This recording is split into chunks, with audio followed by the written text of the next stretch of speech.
toiling away on the cotton farm one day, their dogs began to bark and snarl. They thought nothing of it at first, but it became more intense and chaotic until they decided it was time to see what was disturbing these dogs so much. When the eldest of the brothers went to have a look, he shouted to the others he could see that the dogs were upset by a little man. When the others ran to go see, he met with the sight of a diminutive humanoid, around 18 inches tall, dark green in color, and wearing a large pointed hat, and it was just standing there with its arms on its side. They described it as follows. Yeah, it probably was. They were out and about, I'm sure.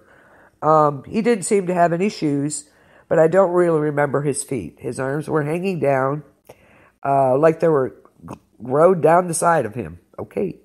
He had on a kind of hat that reminded me of a Mexican hat. It was a little round hat that looked like it was built onto him. He didn't have on any clothes. Everything looked like a rubber suit, including the hat. He just stood there. He might have been scared to death of the dogs. And right after they got there, the dogs jumped him. Apparently, the dogs ravaged the little creature, tearing it apart. Although, of course, the body has become lost in the mists of time. As so often the case, of course. Another report from 1919 was told by a witness who claimed that one night when he was 13, he had seen a procession of around 20 tiny men marching along in the moonlight. The strange little people were described as having pale white skin, wearing leather knee pants and suspenders. The odd little humanoids were walking along in single file and chattering with each other in some language. The creatures marched right on by him and didn't even seem to notice he was there at all. So, yeah, it was one of the freaks, probably. That about sounds like them. They'd be eating the fish, too. So, but starting from 1952, in Wyandotte County, Kansas, a boy would be haunted by a gnome for years. Well, not teenager, basically. The family had moved to his 2-story home on a rural farm. You notice it was all rural, of course. You know, they don't want to be in a populated area. Probably in the woods, too. But anyway, this was they moved into his 2-story home in Liberty, Missouri, complete with a barn. And he claims he frequently saw a small humanoid about 3 feet tall, fully decked out in German lederhosen and a smoking pipe lurking about their house, often appearing in his room at night. The creature would often stand there looking at him before smiling or winking and disappearing through the closet. He also said he often looked outside the window at night to see the little people they would be congregating out around the barn. He once drew a picture of one he had seen up close, and it was so frightening that his little brother would cry whenever he saw it. And this is a description of his first encounter. I had just awakened from a nap and was rubbing my eyes and saw what you call a troll. I'll call him a troll because that's what he reminded me of.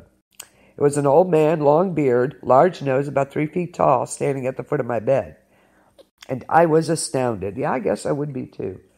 Another case in the early 1960s who claimed that he saw a gnome or troll at his home in Orange County, New Jersey. He claimed that one day he had gone outside into the backyard and seen a small gnome-like man with a long beard standing by the steps leading up to the porch. And according to the witness, the little man had funny clothes on and a pointed hat and all. Years later, this strange creature would make another appearance at the home when this man's nephew woke from a nap and claimed that he had been woken by a small man. America is not the only place such encounters have allegedly occurred. Well, yeah, I always thought a lot of them came from across the pond. One place that seems to have plagued by gnomes in recent years is in the county of Argentina, where they are called duendes and have a heavy presence in the folklore of the region. In 2008, the Argentine town of General Güemes in the province of Salta was stalked by a strange miniature humanoid that allegedly wore a tall pointed hat and moved about in an odd sideways gait. Many of the locals reported seeing the thing lurking around at night and in the early morning hours, to the point they were in a rather state of panic, and indeed the police chief of the town claimed that he himself had seen such a creature. Out of all the reports, perhaps the most dramatic was that of a man who claimed to have even captured a being on film. Jose Alvarez reported to the newspaper that he and his friends had encountered the little beast one night while out chatting about a fishing trip they had just been on. The video shows the men standing around talking before they sight a strange, pointedly capped humanoid move across the street in a sideways manner. Before the scene devolves into cries of panic and terror. You can see the footage on YouTube on Bizarre Real Encounters. Okay, so Bizarre Real Encounters, you can see the video. And they would say, they were chatting about our last fishing trip. It was 1 in the morning. I began to film a bit with my mobile phone while the others were chatting and joking. Suddenly we heard something, a weird noise as if someone was throwing stones. We looked to one side, saw that the grass was moving. To begin with, we thought it was a dog, but we saw this gnome-like creature begin to emerge. We got really scared. This is no joke. They're still afraid to go out, just like everyone else in the neighborhood. One of the friends was so scared after seeing that thing that he had to be admitted to the hospital. In 2011, another town in Argentina experienced a series of rather violent incidents involving a tiny imp-like creature described as having large pointed ears and wearing an oversized hat. Witnesses said it was often seen to move about in an awkward sideways gait, very much like the creature from Güemes. This gnome, I think there's a difference. I think gnomes aren't all that bad. Trolls, though, on the other hand, wicked little things. But this gnome was reported by numerous citizens to stalk people at night and in the pre-dawn hours, and to rush to savagely punch them, knock them off their bikes, or chase them down the street, to the point that the police were issuing warnings for people not to wander alone at night. And there were even several sightings of this bizarre entity made by startled police officers as well. Priests of the Miguel Archangel Church believed that the creature could be a product of magic and suggested an exorcism might solve the problem. And perhaps related somewhere to these gnome sightings are similar accounts of smallish humanoid beings that are often described as elves. The county of Iceland in particular, which has ancient folklore steeped in the tales of elves, seems to have a rather intense concentration. Indeed, the majority of Icelanders firmly believe that elves are very real, and such accounts aren't really seen as particularly unusual. So strong is this belief that in early 2012, that the MP for the Independence Party had a 30-ton boulder moved from in southwest Iceland to his home to protect it from being destroyed by the widening of the South Iceland Ring Road, because it was believed to be the home of 3 generations of elves that were credited with saving his life in a car crash in 2010. According to Johnson, the accident caused his SUV to flip along and land next to the boulder, which had been situated along the highway. The vehicle had been totaled.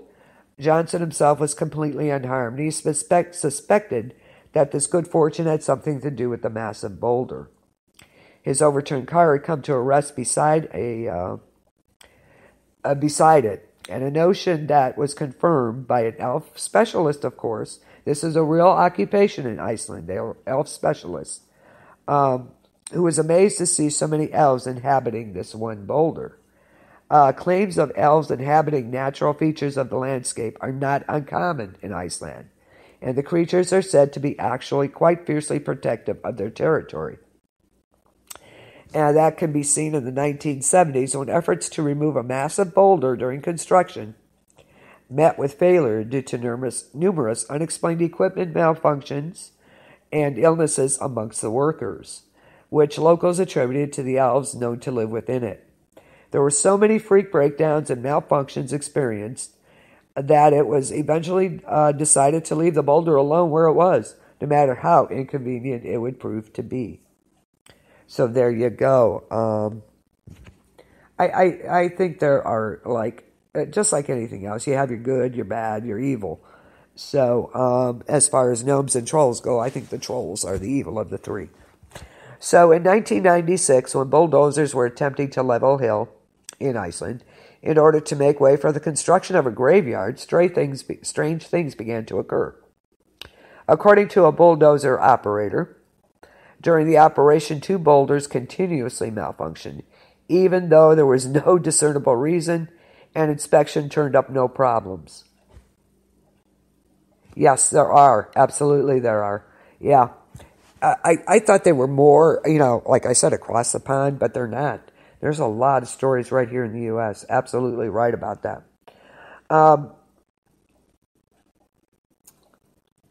In addition to the equipment breakdowns, news crews who arrived at the scene claimed their cameras would mysteriously cease functioning when trained down the hill, even though they worked as expected everywhere else but there. The stubborn problems dogged the construction team so relentlessly that specialists were brought in to try and communicate with the elves. Like I said, there's a job in Iceland, and they are elf specialists. That is an actual job.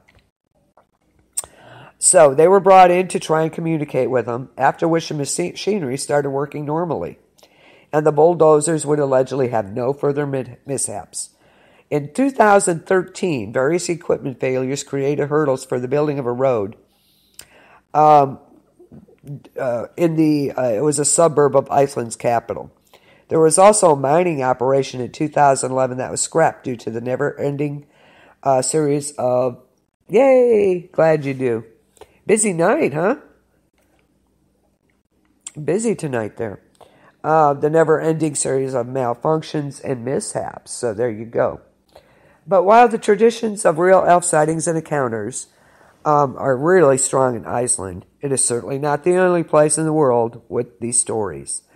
One account with a sinister feel to it allegedly happened in the United States.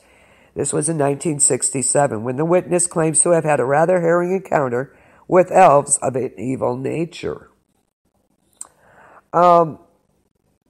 According to him, he and his 2 sisters lived in a farmhouse and would often climb out their bedroom window to go ride the horses in the early morning, while their parents slept.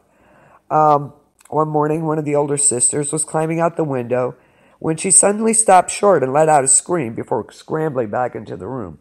When she got over her initial shock and panic, she told her brother she had seen 4 little men standing around in the bushes, which she described as demon elves, from their disconcerting demeanor and their appearance. Of course, her brother thought it was all a joke and went outside to the bushes, where he saw nothing. And of course, that would be the end of it until years later, when they were all talking and the subject came up again. Excuse me. Clarice, who had thought she was the only one who had seen the creatures, was surprised to learn at this time that her younger sister had also seen them that very same morning. And in her case, the elves had woken her up by scratching on her window as they cackled maniacally and called out her name, and they would torment her from some time like this before slinking off. She had not thought anyone would believe her, so they were both quite surprised when they learned they had both seen the creatures that same day. In October of 2003, a woman claims that she had her own encounter with an elf at her home in Greensburg, PA. Apparently, she had seen out on her patio with her little son, who suddenly turned to her and asked why a little man was sitting on the stone wall in their yard. She looked to where her son was pointing, and although she could see no tiny person, she did notice that the area had a shimmery quality to it. And a few months later, in 2004, out in the yard again with her husband when it began to snow. They went off for a short stroll, and while her husband watched their son. As she walked along through the woods, she says that she had the sensation again of that shimmery look to everything around her. And then that's when she rounded a bend to come face to face with a short, odd little man standing by a tree where she described a stereotypical elf. And the weird creature allegedly had a long, funny-shaped nose, pointy ears, long, thin fingers, lavender skin, and was dressed in red clothes and a pointed hat. Another account from 2004 took place in Pymatuning Park, Pennsylvania, and I have been there. And the witness claims that he had been having a picnic. I've been there, Pymatuning Park, PA. I have been there many times. So, but he was there with his